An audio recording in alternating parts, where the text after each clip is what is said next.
다큐멘터리 역사를 찾아서 제185편 선덕여왕의 강력한 후원자 김춘추와 김유신.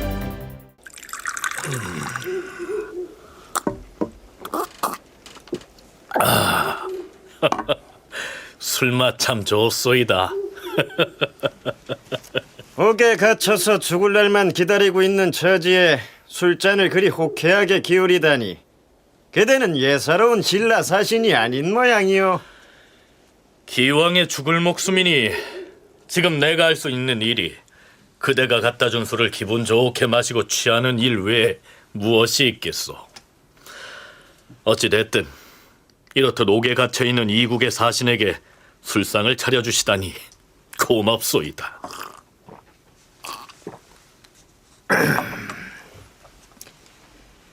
공의 이름이 김춘추라고 했지요. 그대는 이대로 감금돼 있다가 죽음을 맞을 참이시오. 태국인 고구려의 대왕께서 중령 이북의 땅을 우리 신라가 돌려주지 않으면 사신인 내 목숨을 내놓으라고 하시는 형국이 아니오. 나도 신라의 임금을 받드는 신하의 처지에서 어찌 국가의 영토를 내 마음대로 고구려에 바치겠노라 얘기할 수 있겠소. 그래서 어찌하실 요량인데요? 어찌해볼 요량이 없으니 답답하다는 것 아니오.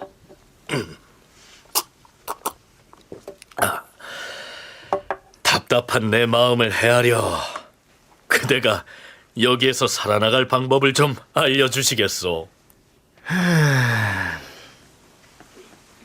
일찍이 토끼와 거북이 얘기를 듣지 못하였소. 옛날에 동해바다 용왕의 딸이 심장병이 들어서 알아누워 있었는데 의원의 말이 토끼의 간을 얻어서 약을 지었어야만 가히 치료를 할 수 있을 것이라 했단 말입니다. 하지만 바닷속에는 토끼가 없으니 거북이가 토끼를 데리러 무트로 나오게 됐지요. 거북이는 드디어 육지로 올라와 토끼를 만나게 되었는데 앞에서 들려드린 얘기는 그 상황이 이렇습니다. 신라 사신 김춘추가 백제군을 물리치기 위해서 고구려에 군사 지원을 요청하러 갔다. 그런데 고구려의 실권자 연개소문은 옛 진흥왕 시절에 신라가 빼앗은 중령 이북의 땅을 돌려주지 않으면 군사 지원을 해줄 수 없다면서 김춘추의 불손한 태도를 문제 삼아 그를 감금해버린다. 그런 상태에서 김춘추가 고구려의 왕실 측근인 선도회라는 사람과 주고받은 대화 내용이 앞에서 소개한 바와 같다. 선도회라는 고구려의 고위 관리가 이처럼 김춘추를 호의적으로 대한 것은 김춘추가 신라에서 가져온 청포 300보를 뇌물로 바쳤기 때문이다. 청포란 푸른 물감을 들인 배를 일컫는 말이고 당시에는 옷감의 길이를 잴 때 걸은 보자를 단위로 삼아서 계산했던 것 같다. 어쨌든 선도회는 갇혀있는 김춘추에게 직접적으로 그곳을 빠져나갈 방법을 일러주는 대신에 엉뚱하게도 우리가 알고 있는 토끼와 거북이 얘기를 꺼내는데 선도회가 김춘추에게 들려주었다는 귀토지설, 즉 토끼와 거북이의 이야기는 지금 우리가 알고 있는 별주부전 혹은 수군가와 그 내용이 똑같습니다. 가령 이런 식입니다. 거북이에게 속아서 바닷속으로 펴들어간 토끼는 꾀를 내어서 이렇게 말했답니다. 내가 깜빡 잊고 간을 가져오지 않았구나. 나는 천지신명의 후예인지라 뱃속의 오장을 수시로 꺼냈다가 씻어서 다시 넣을 수가 있단 말이야. 일전에 속이 약간 불편해 잠시 간과 심장을 꺼내어 씻은 후에 글쎄 바위 밑에 두고 왔지 뭐냐. 그런데 거북이 너의 달콤한 말을 듣고 곧바로 오는 바람에 간이 아직도 거기에 있으니 어차피 돌아가서 다시 가져와야겠구나. 그렇게 하면 거북이 너는 구하려는 약을 얻게 되고 나는 간이 없더라도 살 수 있으니 어찌 둘이 서로 좋은 일이 아니겠느냐. 거북이 그 말을 고지 듣고 토끼를 등에 태우고 바닷속을 나와 육지로 돌아갔는데 언덕에 오르자마자 토끼가 풀 속으로 뛰어 들어가면서 거북이에게 이렇게 말했다지 뭡니까? 내 놈은 심히 어리석구나. 어찌 간이 없이 사는 놈이 있겠느냐? 거북이는 토끼의 그 말을 듣고 얼이 빠져서 아무 말도 못하고 물러갔다. 그런 얘기지요. 그럼 난 할 얘기를 다 했으니 어디 술이나 한 잔 더 마실까?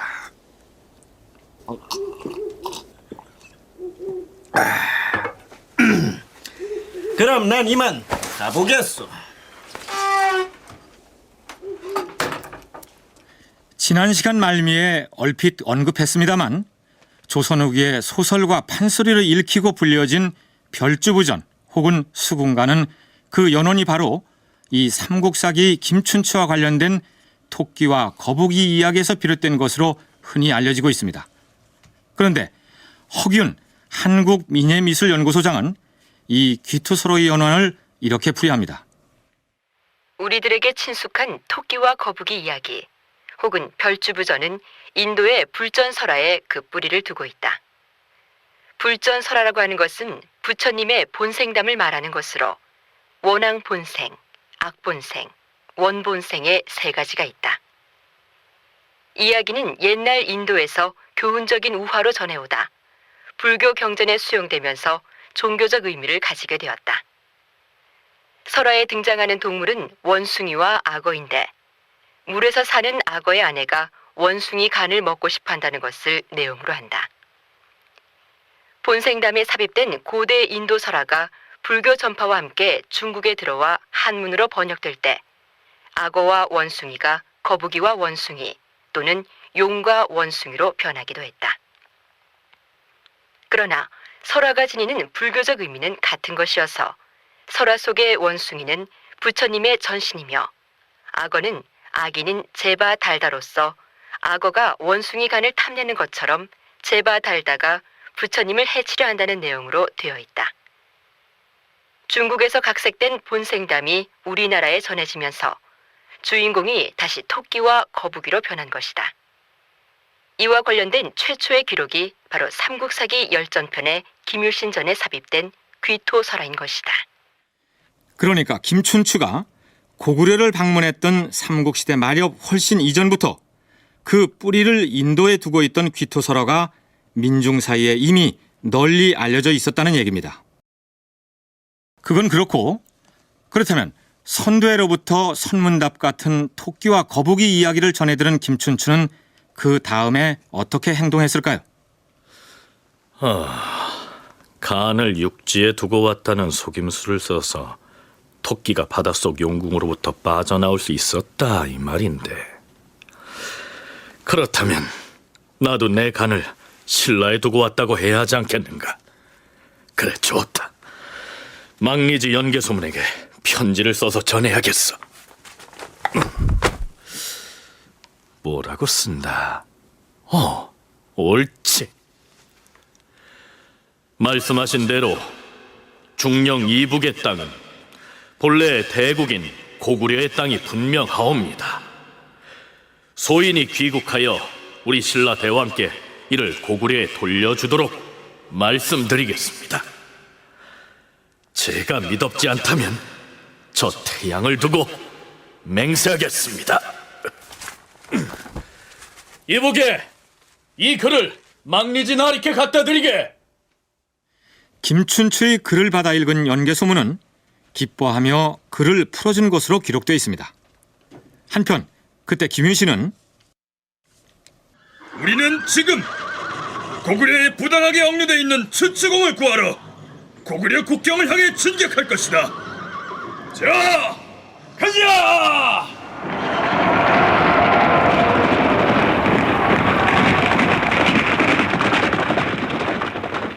군사를 이끌고 고구려로 향하고 있었는데 신라에 잠입해 있던 고구려의 승려 간첩 덕창은 김유신이 군사를 움직여서 김춘추를 구하기 위해 출동했다는 소식을 고구려 조정에 알렸고, 고구려에서는 김춘추로부터 이미 맹세를 들은 데다 또한 첩자의 보고를 받은지라 그를 더 이상 감금해 두지 못하고 후하게 예우하여 신라로 돌아가게 한 것으로 삼국사기는 기록하고 있습니다. 드디어 고구려 국경을 벗어나자 김춘추가 전성하러 나온 고구려 사람들에게 말하였다. 내가 백제의 원수를 갚기 위하여 고구려에 와서 군사를 요청하였는데 그대들의 나라에서는 이를 허락하지 않고 도리어 우리 신라에게 땅을 내놓으라 요구하였소. 그러나 이것은 신하가 마음대로 할 수 있는 일이 아니오. 이전에 내가 써서 보낸 글은 당장 죽음을 모면하려는 것이었을 뿐이오. 김춘추는 이렇게 말하고 나서 국경을 넘어 김유신이 군대를 거느리고 와서 대기하고 있는 쪽으로 유유히 빠져나갑니다. 부산외국어대 권덕영 교수의 얘기를 들어볼까요?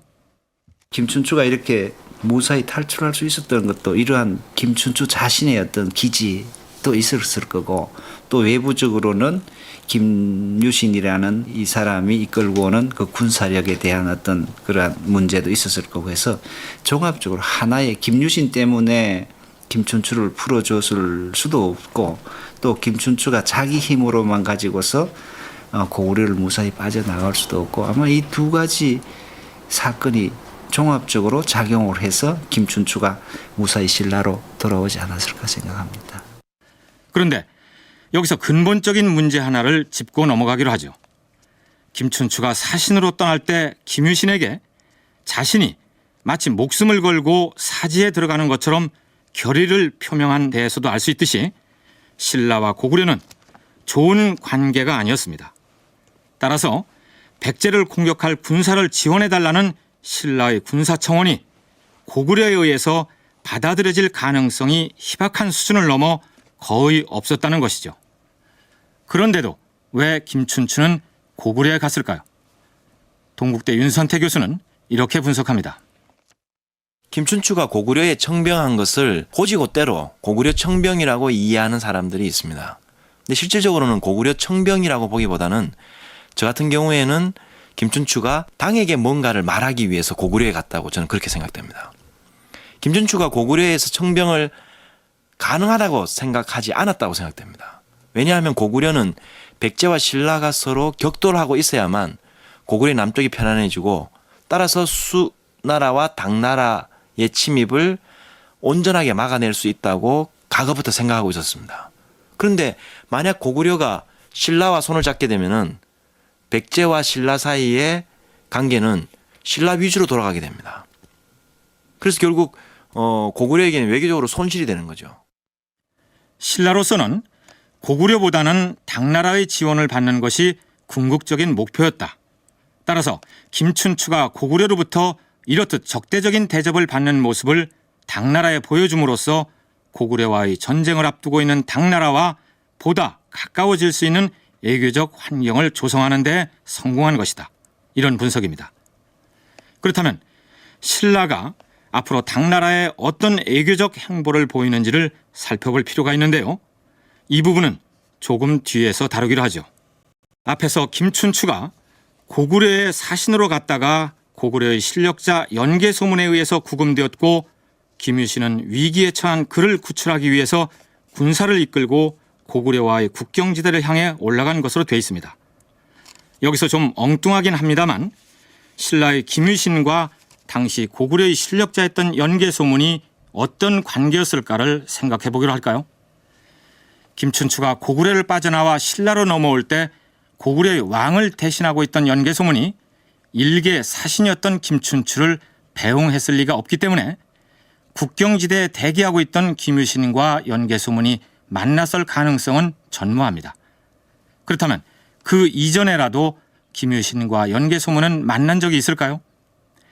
이런 의문을 제기하는 이유는 상당수의 사람들이 고구려의 연개소문과 김유신이 아주 오래전부터 어떤 인연을 맺고 있었던 관계라고 믿고 있기 때문입니다. 텔레비전을 통해 방영되었던 연개소문이라는 사극에서 연개소문이 김유신의 집안에서 종살이를 했던 것으로 설정되었던 탓이죠. 최근에 이에 대한 의미 있는 논문 한 편이 발표되었는데요. 우리역사문화연구소의 김용만 소장은 역사와 고구려 드라마 연계소문이라는 논문에서 그 드라마의 오류를 다음과 같이 지적하고 있습니다. 연개소문은 고구려 동부대인의 아들이다. 그리고 아버지가 죽은 후 그의 자리를 차지했다. 그런데 그가 김유신의 종이었다는 것이 과연 가능할까? 드라마 연개소문에서 연개소문이 김유신의 집에 갔다는 것은 작가가 만들어낸 상상일 뿐 역사적 근거는 전혀 없다. 김유신과 연개소문은 역사 기록으로 볼 때 단 2번, 그것도 간접적인 인연을 맺는다. 서기 645년 10월, 고구려에 사신으로 간 김춘추가 고구려에 억류되어 있자 김유신이 군대를 출동해 고구려에게 석방 시위를 한 사건이 있었다. 또한 662년 1월에 당나라 소정방 군대가 연개소문이 머물던 평양성 주위에서 굶주림에 떨자 이들에게 식량을 보급해주기 위해서 김유신이 고구려 국경을 넘은 사건이 있었을 뿐이었다. 하지만 두 사람이 직접 대면을 했던 전투는 없었다. 또한 김유신은 연개소문과 나이 차이도 크게 난다. 두 사람이 굳이 어린 시절에 만났어야 할 이유가 없는 것이다. 역사적 사실이 이러할진데 정통 사극을 표방한 드라마에서 엉뚱하게도 연개소문이 김유신의 종이었다고 왜곡 설정함으로써 시청자들이 그것이 정사인 양 믿고 있으니 가벼운 문제가 아니죠. 드라마의 흥미를 위해서 작가적 상상력을 발휘해야 할 공간과 훼손해서는 안 될 역사적 사실은 엄격하게 구분이 되어야 하겠죠. 어쨌든 신라는 고구려의 군사적 지원을 이끌어내는 데 실패합니다. 이 시기 신라 상황을 다시 설명하자면 신라는 백제와의 대하성 전투에서 패함에 따라서 지금의 합천 지역을 백제에게 내준 형국입니다. 김춘추가 부랴부랴 고구려로 달려간 것도 그리고 이후에 당나라의 지원을 끌어내기 위해서 처절하게 매달리는 것도 바로 이 대하성 전투에서의 패배가 직접적인 원인이었습니다. 대하성 전투가 굉장히 중요했기 때문에 신라의 위기였고 그런 위기를 극복하는 가운데에서 김춘추의 역할이 돋보였기 때문에 자료 속에서 더 많이 빈출하게 되었다고 생각됩니다. 대하성의 함락은 신라가 과거 가야와 신라가 낙동강을 경계로 해서 대치하고 있던 그 시점으로 돌아갔다는 것을 의미합니다. 낙동강의 서쪽 편에 합천이 있고요. 그것이 바로 대하성입니다. 그것이 함락되었기 때문에 낙동강만 건너면 경주는 바로 코앞입니다. 그래서 신라인들에게는 불안감과 공포감이 엄습했을 것입니다. 신라 왕도 마찬가지였을 거고요. 대하성 전투에서 대하성의 군주였던 사위 품석과 딸 고타소랑이 사망한 것에 충격을 받은 김춘추가 그 개인적인 복수를 위해서 신라 애교의 전면에 나서게 되면서 역사가 바뀌게 된다는 점을 지난 시간에 거론했었는데요. 윤선태 교수는 아마도 김춘추 가문이 자신들의 세력 기반을 바로 그 합천 일대에 두고 있었을 것이다. 이렇게 분석합니다. 사위와 딸이 그 지역으로 군주로 나가 있다는 말은 그 지역이 김춘추 집안의 가장 중요한 경제적 기반이었을 가능성이 높습니다. 시급이나 노급이나 이런 것들이 그쪽에 있었을 가능성도 높은 거죠. 그래서 결국 그 지역을 빼앗겼다는 말은 김춘추에게는 신라의 위기이면서 동시에 자기 집안의 위기였고 그것을 극복해 나가는 것이 결국 김춘추가 신라 내에서의 자기의 입지를 또다시 구축할 수 있는 그런 절체절명의 순간입니다. 따라서 김춘추와 김유신의 활약이 그 이후에 더욱더 문헌 속에 많이 보일 수밖에 없다고 생각됩니다. 대왕마마께서 이찬 김춘추를 고구려에 보내서 백제를 무찌를 군사 지원을 요청했으나 도움을 받기는커녕 큰 변을 당할 뻔했는데 이제 어찌할 셈이요? 내가 위험을 무릅쓰고 고구려에 갔던 것은 매당초 고구려의 지원을 기대했기 때문이 아니었소. 고구려의 지원을 기대하지도 않고서 그런 모험을 했다는 얘기요. 그렇소. 사실은 우리 신라와 고구려가 적대적인 관계란 점을 부각시켜서 당나라로부터 군사적 원조를 받아내는데 목적이 있었던 것이요. 그렇다면 한시바삐 당나라에 청병을 요구해야 하지 않겠소? 맞습니다. 대야성의 군사를 진주시킨 백제가 언제 이곳 도성으로 쳐들어올지 모르는 일촉즉발의 상황이 아니오. 그 문제는 대왕 마마께서 어명을 내려서 대비를 지시하실 것입니다. 백제군의 위협이 목전에 닥쳤으니 그 대비를 신속하게 서둘러야 할 것이오. 우선 대야성을 점령한 백제군의 위협으로부터 도성을 보호하기 위해서는 암양주에 튼튼한 군사적 거점을 확보하는 일이 급선무라 할 것이오. 따라서 지임은 암양주의 군사 방어 책임자의 역할이 대단히 중요하다 생각하여 대장군 김유신을 암양주 군주로 임명하는 바이오. 대장군 김유신은 당장 암양주로 가서 맡은 바 소임을 다하시오. 예, 대왕 마마. 백제군이 감히 우리 신라의 도성을 범하는 것을 결코 용납지 않을 것이옵니다. 뿐만 아니라 머지않아 대야성을 반드시 회복하고 말 것이옵니다. 김춘추가 고구려에서 돌아온 직후에 선덕의 왕은 대장군 김유신을 암양주의 군주로 임명합니다. 암양주는 지금의 경상북도 경산 일대에 해당합니다. 김유신이 암양주 군주가 되는 것은 굉장히 중요한 사건입니다. 대야성이 무너지고 난 다음에 경주를 보호할 수 있는 가장 최전방이 경주 바로 앞인 경산으로 바뀌었다는 것을 보여주는 것이죠. 경산이 무너지면은 경주는 이제 멸망해버리는 것입니다. 신라가 멸망하는 것이죠. 대야성 바로 다음 전선으로 암양주로 옮겨오게 된 것이고, 그곳에 바로 김유신이 파견되어서 그쪽 지역을 관할하고 백제에 대비한 것입니다. 근데 김유신의 대비책이 굉장히 뛰어납니다. 거기 가서 아무 대비도 하지 않고 완전히 놀아버립니다. 군주로 임명된 김유신이 아무 대비도 하지 않고 놀아버렸다는 얘기가 좀 우습게 들릴 수도 있을 텐데요. 부하들과 백성들의 결전 의지를 이끌어내기 위한 김유신의 리더십을 엿볼 수 있는 대목입니다. 다음 임금인 진덕여왕 시기에 해당하는 사례이기 때문에 그때 가서 소개하기로 하죠. 어쨌든 백제군이 경주로 침입해 들어오는 가장 중요한 길목에 대한 군사 방어 책임자로 임명됨으로써 김유신은 군사 실세로서의 입지를 굳히는 기회를 맞이하게 됩니다. 김유신 열전을 보면 김유신은 2년 뒤인 선덕여왕 13년에는 소판으로 진급된 것으로 되어 있습니다. 소판이 어떤 벼슬인지 윤선태 교수의 설명을 들어보시죠.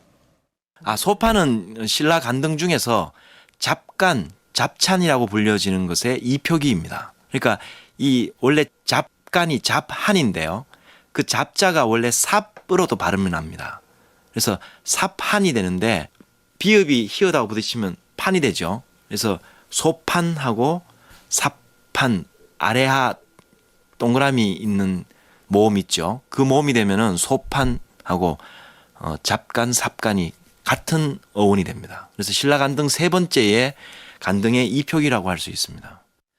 그러니까 신라의 17관등 중에서 임금을 제외하고 제일 높은 관등이 이벌찬이고 두 번째가 이찬인데 고구려에 사신으로 갔던 김춘추가 바로 이찬이었습니다. 그 다음 세 번째에 해당하는 벼슬이 바로 소판이기 때문에 패망한 가야에서 흘러들어온 김유신의 처지를 생각하면 신라 조정에서 대단한 지위를 차지한 셈이죠. 그건 그렇고 백제의 위협으로부터 신라를 지켜내기 위해서 선덕여왕이 선택한 두 번째 계책은 무엇이었을까요? 우리 신라의 급한 사정을 당나라에 알리고 당나라 황제에게 군사 협력을 요청할 사절단을 보낼 것이오. 누구를 사신으로 삼으면 좋을 것인지 경들이 전거를 해주시오. 서기 643년 신라의 사절단이 당나라로 건너갑니다. 그런데 바로 그 무렵에 당나라에 머물고 있던 승려 자장이 신라로 돌아옵니다. 선덕왕 12년 3월에 당나라에 들어가서 불법을 구하던 고승 자장이 귀국하였다. 삼국사기에는 이렇게만 기록되어 있으나 삼국유사는 자장의 귀국이 선덕여왕이 당태종 이세민에게 요청하여 이루어진 것으로 기록하고 있습니다. 참고로 정관은 당나라 태종의 연호입니다. 정관 17년에 본국의 선덕왕이 당나라 황제에게 글을 보내 자장을 돌려보내기를 청하였으므로 당태종은 이를 조서로서 허락하고 대궐로 불러들여 비단을 비롯한 많은 것들을 선물로 주었다. 선덕여 왕으로서는 당나라 조정의 사정에 밝은 승려 자장을 귀국시켜서 애교적인 정보를 얻고 싶었을 뿐 아니라 불교계에서 자신을 지지할 후원자로 삼고 싶었던 것이죠.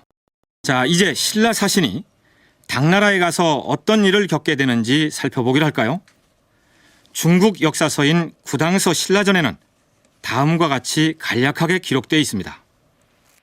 정관 17년에 신라왕이 사신을 보내서 이렇게 말하였다. 고구려와 백제가 여러 차례 번갈아서 공습을 하여 우리 신라는 수십 개의 성을 잃었는데 두 나라 군사가 연합하여 신의 사직을 없애려고 합니다. 삼가 사신을 보내서 대국에 보고를 하오니 얼마라도 군사를 내어서 구원해 주시기를 바랍니다. 삼국사기 신라본기의 기록도 선덕여 왕이 당태종에게 국서를 보냈다는 내용은 구당서의 그것과 엇비슷합니다.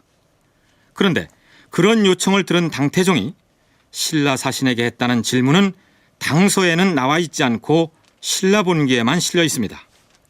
당태종은 신라 사신에게 이런 얘기를 합니다.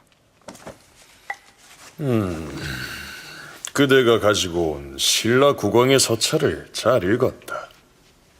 짐은 실로 그대의 나라가 고구려와 백제로부터 침략을 받는 것을 슬퍼하여 번번이 사신을 보내서 삼국이 서로 화친하도록 했는데 고구려와 백제는 그러겠노라고 했다가도 돌아서면 번복하여 신라의 땅을 삼켜버리려 하고 있다.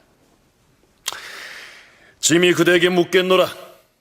그대의 나라에서는 어떠한 묘책으로 그들의 침략을 모면하려 하는가? 황제 폐하, 우리 신라의 임금은 나라의 힘이 약하고 마땅한 계책이 없는 탓에 오직 위급함을 대국에 알려서 구원을 받음으로써 국가를 보전하려 하옵니다. 그렇다면 짐이 세 가지 계책을 얘기하고 그대의 뜻을 물을 터이니 대답하도록 하라. 짐이 변방의 군사를 조금 내어 거란과 말갈의 군사와 함께 요동을 치면 그대 나라의 위급은 스스로 풀려 가히 1년쯤은 주위의 환란을 완화할 수 있을 것이다. 하지만 우리 군사가 그 후로도 계속해서 머물지 않으면 그들은 도리어 침략을 마음대로 하여 내 나라 모두가 소란할 것이다. 신라에겐 미안하지만 이것이 첫째 계책이다. 쉽게 말하자면 당나라가 소규모의 군사를 움직여 요동으로 쳐들어가서 고구려를 공격하면 고구려는 당나라에 대항하느라 한동안 신라를 침략하지는 못할 것이다. 이런 얘기입니다. 당태종은 그것이 첫 번째 계책이라고 얘기하면서 하지만 당나라 군사가 철수하면 다시 고구려가 신라를 칠 것이니 임시 방편에 불과하다는 얘기도 덧붙입니다. 하오면 황제 폐하께서 가지고 계시는 두 번째 계책은 무엇이옵니까?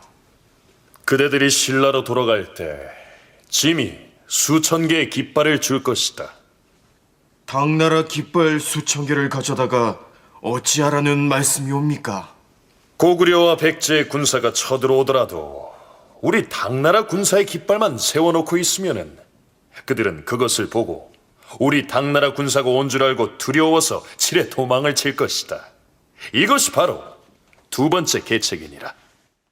수나라 시절 200만이라는 어마어마한 대군을 동원하고도 고구려에 참패했던 사실을 상기하면 당나라 깃발만 꽂아놔도 고구려와 백제가 놀라서 도망을 칠 것이라는 당태종의 얘기는 황당하기 이를 데 없습니다. 그러니까 신라 측에 진지한 군사적 대비책을 제시하고 있다기보다는 약소국인 신라의 사신을 앞에다 두고서 고구려와 백제까지를 한데 뭉뚱그려서 조롱을 하고 있다는 느낌이 들지 않습니까? 그런데 당태종이 세 번째로 제시한 계책이야말로 신라에게는 심히 모욕적인 것이었습니다. 백제는 바다의 험한 요새를 믿고 병기를 수리하지 않은 채 남녀가 난잡하게 뒤섞여서 놀기에만 바쁜 실정이다. 짐이 수백 척의 배에다 무장한 군사를 태우고 소리 없이 바다를 건너 바로 백제를 습격할 수 있다. 한데 그대의 나라는 여자를 임금으로 삼지 않았느냐? 그렇게 이웃나라로부터 경멸을 당하고 있으며 도적이 들끓어 편안한 시절이 없는 것이다. 그러니 당나라에 있는 짐의 친척 한 명을 보내어 그대 나라의 임금으로 삼을 것이다.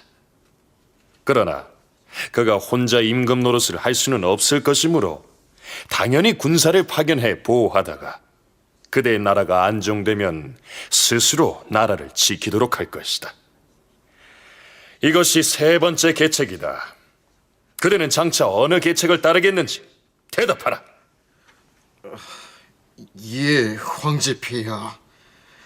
그러니까 소인으로서는 삼국사기는 당태종의 이러한 질문에 신라 사신은 다만 예예라고만 할 뿐 확실한 대답을 하지 않았고, 그러자 당태종은 그 사신의 사람됨이 용렬하여서 위급할 때 구원병을 요청할 재능이 없는 사람이라고 개탄하였다.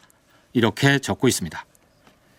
하지만 첫 번째와 두 번째 계책은 임시방편에 불과하고 세 번째 계책은 자기 나라의 국왕을 폐위시키겠다고 했으니 어느 신하가 그중 한 가지를 선택해서 대답할 수 있었겠습니까? 이 세 가지 질문은 당태종이 사실은 신라의 사신을 떠본 것이죠. 신라 측의 입장이 어떠한 것인가를 알아내어서 당시 고구려의 전쟁에 대비하려고 하는 그런 측면들이 있었다고 생각됩니다. 그렇기 때문에 아주 신라를 우습게 몰아가서 신라가 어떤 태도를 보여주는가, 또는 고구려와 당과의 관계에서 신라가 어떤 역할을 할 수 있는가, 이런 부분들을 떠보기 위한 질문들입니다. 신라 입장에서는 당나라가 신라에 대해서 어떤 행동을 취할지, 신라를 소중하게 여길지 이런 부분들을 잘 모르고 있습니다. 그래서 당의 입장을 정확하게 알아오는 것도 굉장히 중요한 사항입니다.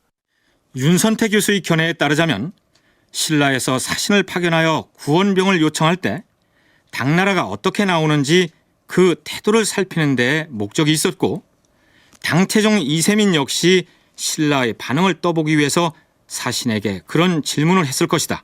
이런 얘기가 됩니다. 당태종이 이 말을 하는 의도 속에서는 너희들이 아주 작은 존재이고 당은 아주 위대한 존재라는 것을 극명하게 대립시키는 것입니다. 그래서 신라로 하여금 당에게 굴복하고 당의 은혜를 통해서 생존을 구가하는 그런 어떤 방법을 모색하라고 압력을 가하는 것이죠. 새로운 어떤 당이 지배하는 세계 질서 속에서 신라가 당나라에 복종을 한다면 너희들은 살아남을 수 있다. 고구려처럼 저렇게 대들지 말고 당나라의 어떤 위상들을 너희들이 받아들여라. 그런 어떤 아주 강한 논조의 이야기라고 할 수 있습니다. 그런데 당태종이 세 번째 계책이라고 내놓은 얘기가 문제입니다.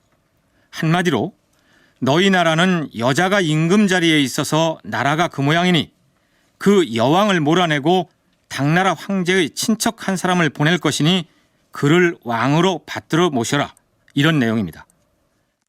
부산외고대 권덕영 교수는 당태종의 이 발언을 좀 색다르게 분석해 볼 필요도 있다고 얘기합니다. 선덕여왕의 즉위에서부터 반대를 했고, 또 선덕여왕이 통치할 기간에도 반대 세력으로 있던 사람이 요즘 말로 하면은 중국에 로비를 해가지고 당나라 로비를 해서 당나라 태종을 움직여서 선덕여왕을 몰아내려고 하는, 선덕여왕을 비토놓으려고 하는 그런 궤도 해석을 할 수가 있겠죠. 그런 측면에서 그래서 두 가지죠. 당나라 입장에서 순수하게 당으로서는 여성 군주가 없었기 때문에, 그런데 마침 신라 보니까 여성이 군주로 있으니까 그거에 대한 어떤 이상한 그런 감격. 그러니까 당시까지 당나라에는 여자가 왕이 된 경우가 없었기 때문에 당태종 이세민이 신라의 여왕을 무시해서 그런 발언을 했을 수도 있고, 아니면 선덕여왕에 반대하는 신라 내부의 일부 귀족 세력이 당나라에 로비를 해서 당태종으로 하여금 그런 발언을 하도록 유도했을 가능성도 있지 않을까, 이런 견해입니다. 이세민이 자신의 친척을 왕으로 보내서 신라 왕으로 삼겠다는 것은 신라를 당나라의 속국, 즉 제후국으로 만들 수도 있다는 의미입니다.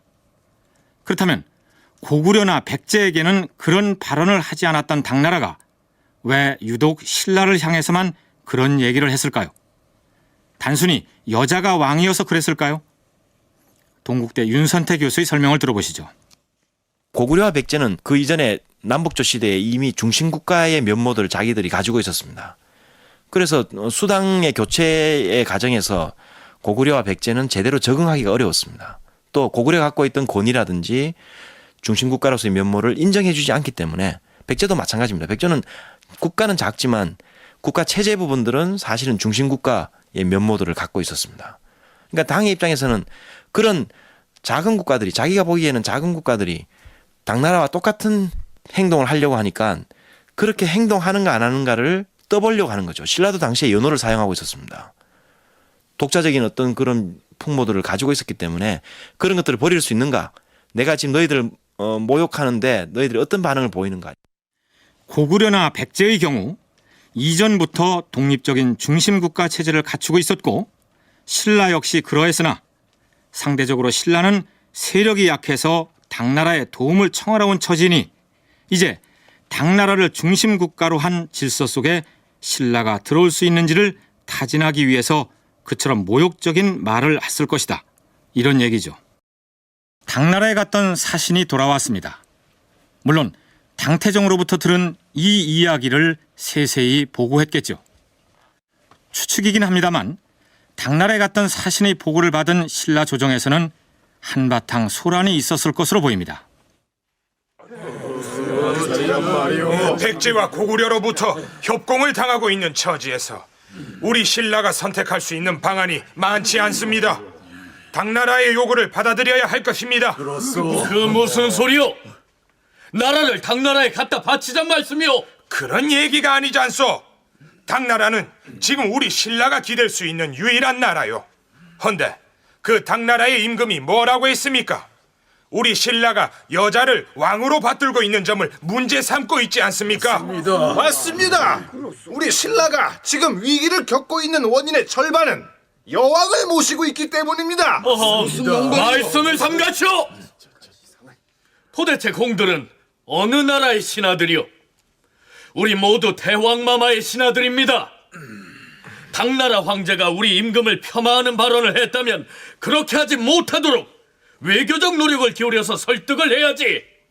아니 그럼 당나라 황제의 말대로 지금의 대왕마마를 폐위시키고 당나라 왕실 친척을 데려다 우리 신라의 왕으로 받들기라도 하잔 말씀이요. 임금 자리를 당나라에 내어주자는 얘기가 아니라 아예 남자 임금을 세워서 외국 사람들이 그런 시비를 걸어올 꼬투리를 내주지 말자는 말이지요. 뭐요? 그러면 지금의 대왕마마를 폐위시키겠다는 것이요? 공들은 지금 반역을 꾀하자는 것이요? 나라를 위해 하는 얘기를 두고 반역 운운하지 마시오. 추정이긴 하지만 선덕여 왕의 통치에 반대하는 세력의 중심에 훗날 반란을 일으키는 비담이라는 사람이 있었을 것으로 보입니다. 나중에 비담이 난을 일으킬 때 여왕이 정치를 잘못해서 반란을 일으킨다라는 명분을 삼았습니다.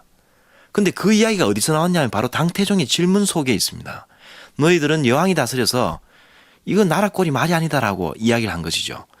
그래서 이 이야기를 가지고 돌아오자마자 결과적으로 신라의 귀족들은 갈등 상태에 들어갔다고 저는 그렇게 생각됩니다. 즉 당에 대한 입장을 어떻게 정리할 것인가. 즉 신라도 과거에 자기 연호를 사용하고 당과의 관계가 그렇게 긴밀하지 않았습니다. 근데 더 긴밀하게 갈 것인가 아니면 독자적인 뭔가를 갈 것인가 또 독자적인 것 또는 긴밀하게 간다 하더라도 여왕 문제를 어떻게 처리할 것인가.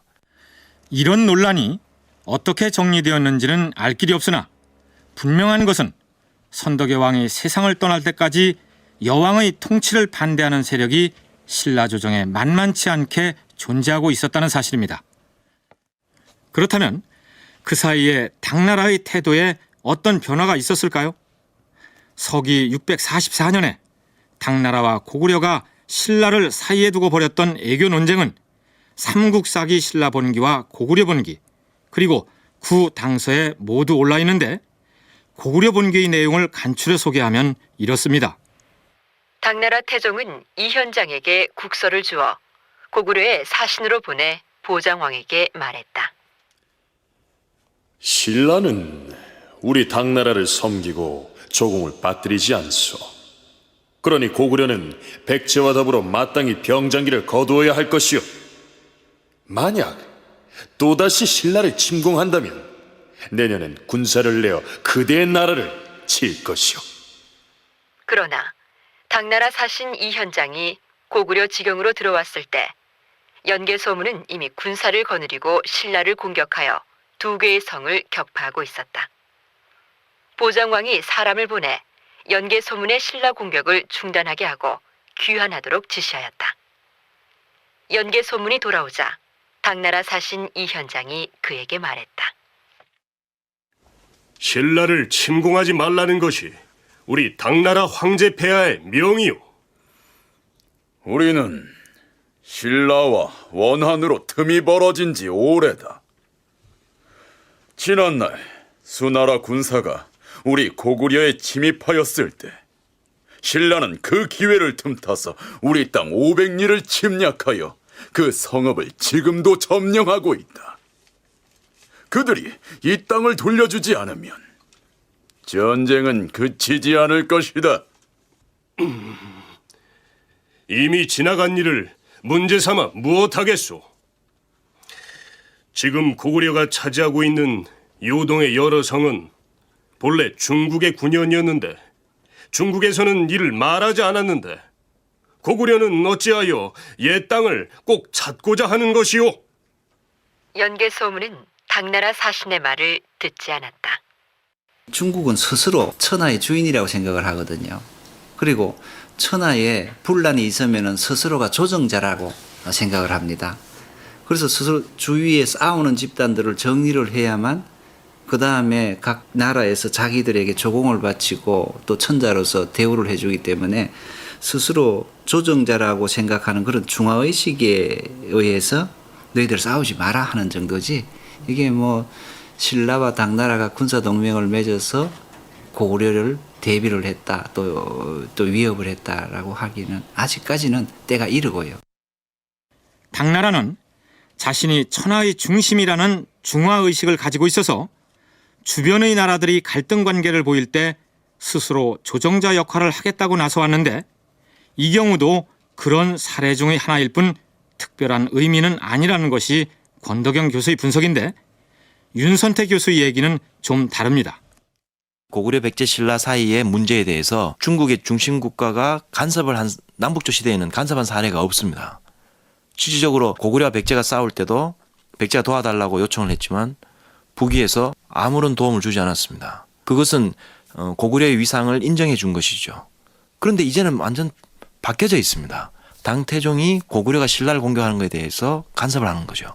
그것은 고구려의 권위를 인정해 주지 않으면서 동시에 고구려가 자기 세력권이라고 생각하고 있는 그 동쪽 지역, 동이족 지역들이 당의 천하 속에 들어와 있다는 것을 강조하는 언사입니다. 백제의 계로왕이 국서를 보내 고구려에 대한 군사 공격을 요청했을 때도 위나라는 반응을 보이지 않았는데, 당나라의 태종이 고구려의 신라 공격을 빌미 삼아서 고구려를 치겠다고 직설적으로 언급한 것은 단순한 조정자 역할이 아니라는 얘기입니다. 광개토왕 시기, 즉 서기 400년의 남정 이후 고구려는 한동안 신라를 동의로서 속국처럼 세력권 안에 두고 거느렸죠. 그런데 당나라가 신라를 편들면서 고구려를 치겠다고 한 것은 이제 신라를 당나라의 질서에 편입시키겠다는 의지이기도 하다, 이런 분석입니다. 이제부터는 김유신이 어떤 활약을 보이는지 살펴보기로 하겠습니다. 장졸들은 들어라! 이제 우리는 백제군에게 빼앗긴 우리의 옛 땅을 회복하는 전투에 나설 것이다. 가해성과 성열성, 그리고 동화성, 석토성 등 7성을 우선 공략할 것이다. 이번 전투에서 승리를 거두어야 억울하게 빼앗긴 대야상을 탈환할 수도 있을 것이다. 신라군은 나를 따르라!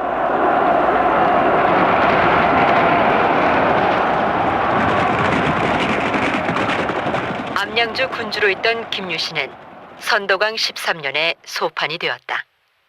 그해 가을 9월에 왕은 유신을 대장군으로 임명하고 군사를 주어 백제 가해성, 성열성, 동화성 등의 7성을 공격하게 하였다. 유신은 크게 승리하였다. 이 승리로 인하여 가해진을 열었다. 가해성은 지금의 아마 고령 지역으로 보고 있고요. 성열성은 의령 지역으로 보고 있습니다. 둘 다 합천을 둘러싼 지역입니다. 그러니까 합천에 대하성이 있었는데요. 그 대하성이 백제가 차지해버렸죠. 근데 김유신은 그 건너편에 있는 경산에 암양주의 군주로 와 있었습니다. 그래서 이제 낙동강을 건너가서 대하성을 치기 위한 준비작전에 돌입했다는 것을 보여주는 거죠. 그래서 그 위쪽의 고령과 아래쪽의 의령을 점령해서 대하성을 압박해가는 그런 추세입니다. 곧 있으면 이제 결국 대하성을 김유신이 다시 차지하게 됩니다.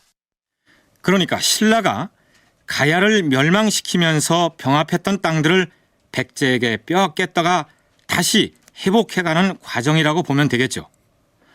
여기서 가해진을 열었다는 것은 대가야가 위치했던 경상북도 고령 지역에 나루를 개설했다는 의미로서 이제는 낙동강을 안전하게 확보했다, 이런 얘기가 됩니다. 그런데 삼국사기 신라본기와 열전편 김유신전에는 김유신이 얼마나 충직한 장수인지를 보여주는 사례를 소개하고 있습니다. 선도강 13년 9월에 전쟁터로 떠났던 김유신은 석 달 뒤인 이듬해 정월에 돌아왔다. 그러나 미처 왕을 만나지도 못하고 있었는데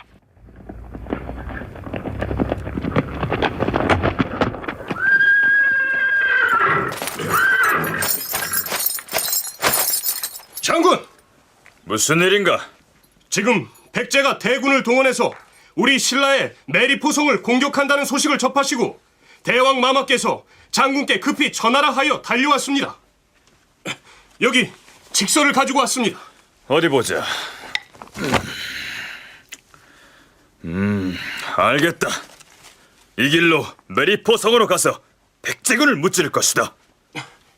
하지만 장군의 가족이 기다리고 있는 집이 지척인데 이대로 다시 전쟁터로 가시겠습니까? 나라가 위급한 때에 한가롭게 가족을 만날 시간이 어디 있겠느냐.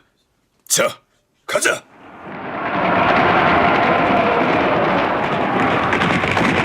김유신은 왕명을 받자마자 처자도 만나지 않고 즉시 말을 몰아 전쟁터로 향했다. 그는 그 전투에서 백제군을 역습하여 패주시키고 2,000명의 머리를 베었다. 유신은 다시 석 달 뒤인 3월에야 돌아와서 왕궁에 들러 임금에게 보고한 다음 집으로 돌아가려던 길이었는데 장군! 백제의 군사들이 또다시 출동하여 국경에 주둔하면서 우리 신라를 침략하려 한다는 급보가 왔습니다. 대왕마마의 직서가 여기 있습니다. 백제군이 또 침공을 준비하고 있다는 말이지. 공은 수고를 마다하지 말고 빨리 군사를 이끌고 출동하여 적들이 도착하기 전에 대비하라. 집에 들르려던 중에 또다시 전장으로 가라는 어명을 받은 것이었다. 유신은 또다시 집에 들르지도 않고 군사를 훈련하고 병기를 수선하여 서쪽으로 떠났다. 그때 유신의 가족들은 모두 문 밖에서 그가 오기를 기다리고 있었다. 장군, 이곳이 바로 장군의 집 앞입니다. 지금 장군의 가족이 모두 문 밖에 나와서 기다리고 있으니 잠시 들러서 안부를 전하고 가시는 게 좋겠습니다. 무엇을 꾸물거리느냐? 빨리 가자. 김유신은 자기 집 문 앞을 지나면서도 뒤를 돌아보지 않았다. 그리고 집에서 50보가량 떨어진 곳에 이르렀을 때 말을 멈추었다.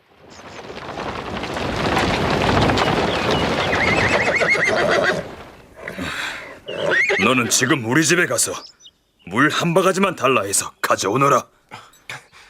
예, 장군! 병사가 김유신의 집에서 물을 떠왔다.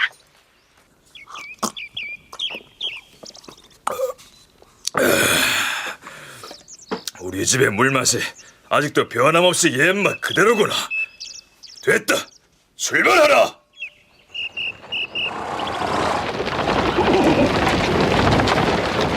그 모습을 본 군사들은 대장군도 이러한데 우리가 어찌 가족과 만나지 못한다고 불평할 수 있겠는가. 입을 모아 그렇게 말하였다. 국경에 이르자 백제인들이 신라 군사의 진영을 보고 감히 접근하지 못하고 물러갔다. 왕은 이 소식을 듣고 매우 기뻐하며 김유신에게 상을 주었다. 신라 장수 김유신의 강력한 군사 지도력이 어디서 연유하는지를 어렴풋이나마 가늠해 볼 수 있는 사례라 할 수 있을 것입니다. 윤선태 교수는 김유신의 이런 면면을 사마천이 지은 사기의 한 대목에 비유하여 이렇게 얘기합니다. 수많은 전쟁을 겪어서 이제 집에 돌아왔는데도 불구하고 집에 들어가지 않습니다. 만약 자기가 들어가게 되면은 군사들도 다 들어가고 싶어 하겠죠. 그걸 물맛으로 해결하는 그런 어떤 제스처를 취하는데요. 사마천이 지은 사기에도 보면 이런 이야기가 나옵니다. 장군이 병사의 종기를 빨아주는 장면이 나옵니다. 그런데 그 옆에 있던 어머니가 웁니다. 이제 내 아들이 죽겠다 그런 이야기를 합니다. 왜냐하면 장군이 일반 병사의 종기를 빨아주니까 그 병사는 이 장군을 위해서 죽으려고 하겠죠. 전쟁에 나가면은. 나를 사랑해주고 나의 종기를 빨아주는 장군을 위해서는 뭐든지 하겠다라고 하는. 민족주의 사학자 신채호는 자신의 저서 조선 상고사에서 김유신에 관련된 기록 중에는 미화된 부분이 많을 뿐만 아니라 패전은 감추고 작은 승리를 과장하고 있다고 비판하고 있습니다.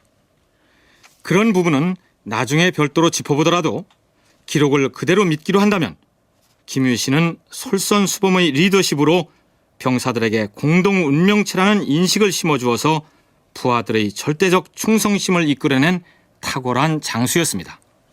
그렇다면 이 시기에 신라 조정에서 김유신의 입지는 어떠했을까요?